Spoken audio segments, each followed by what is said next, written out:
Welcome back to my channel, all you budget gamers out there. I've got some news and updates on the release and state of Dragon's Dogma 2 today.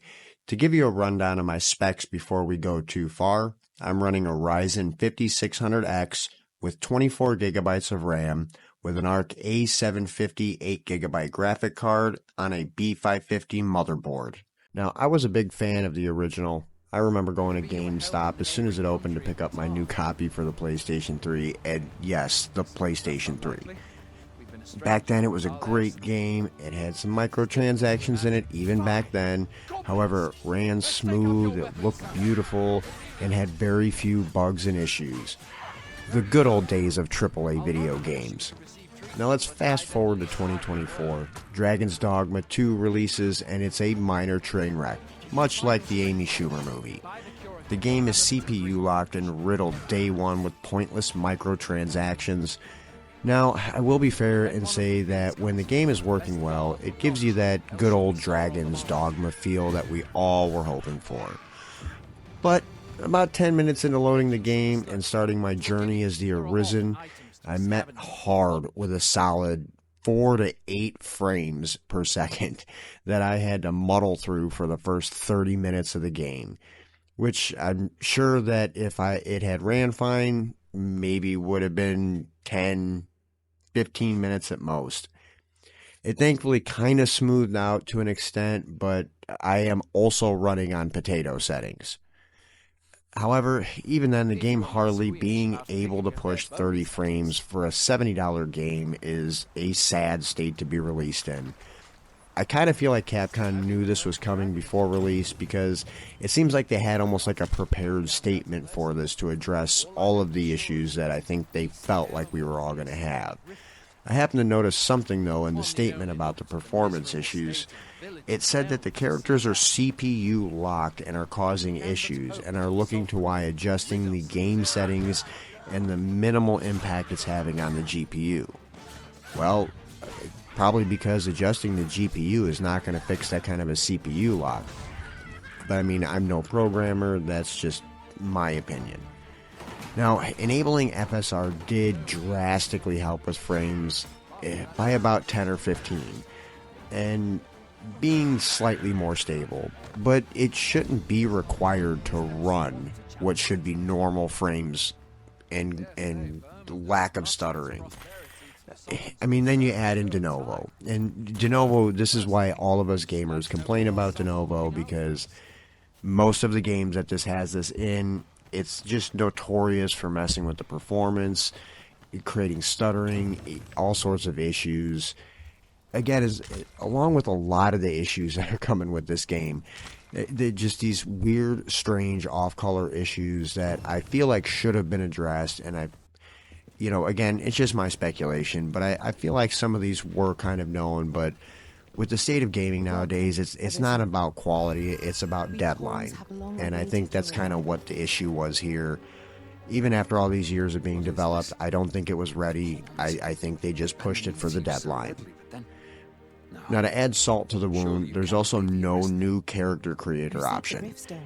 And now you don't need to buy one of the microtransaction tickets to change your appearance, which is what the concern is, or part of the concern. But just, this can all be done in the first major town in the game without having to spend real money.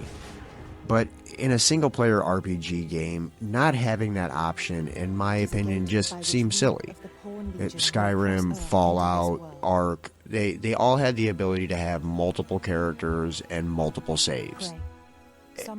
And I just feel like that was a big misstep on their behalf. And I mean, to be fair, DD1 was similar to that.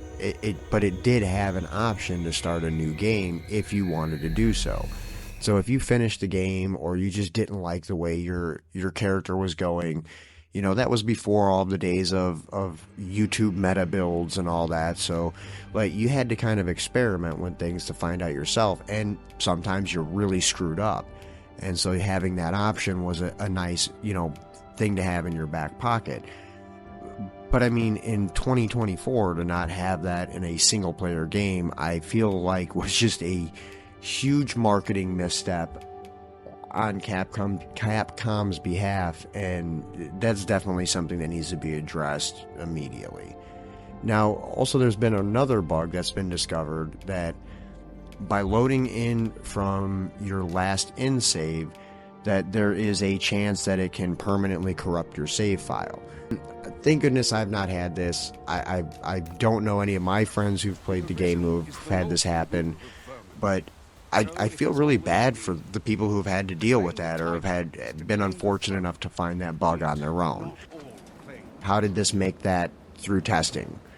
And that's why I say that I feel like this was more of a push to meet a deadline than it was we're ready to give the fans what they want. Now, hopefully this gets fixed sooner than later, but having a game-breaking bug like that is just, to me, is just asinine. But without a solid release date or any real confirmation on a time frame, we're never going to know. It could be this week, it could be a month, it could be 2 months, but hopefully this is something, both of these issues are something that Capcom addresses very, very quickly.